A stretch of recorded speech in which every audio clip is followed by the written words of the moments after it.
ভালো হয়েছে বৌমা, নতুন মোবাইলটা কার পেছন মেরে কিনলে? আপনার ছেলেই তো কিনে দিয়েছে।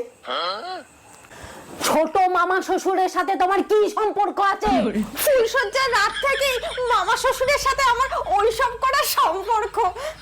তখন মামা শ্বশুর বলল, আসো বৌমা, তোমার ফুলসজ্জার রাতটা আমি রঙিন করি, নতুন বউয়ের সিল ফাটাই। তাহলে তোমার পেটে বাচ্চা আসলো না কেন? মামা শ্বশুর লাগানোর মাস্টার ফুল স্পিডে গাড়ি চালায়, কত সহজে দই পড়ে না। দই বেরোনোর আগেই 13 ইঞ্চি রিমোটটা আমার ওখান থেকে বার করে আমার পেছনে ফেলে দেয়। তুমি আমার ছেলেকে ঠকাচ্ছ, মামা শ্বশুরের 13 ইঞ্চি চামচে নিজের মুখ মারছো। ওই জন্যই মোবাইলটা কিনে দিয়েছে। মামা শ্বশুর বলেছে, যখন তোমার কাছে পাবো না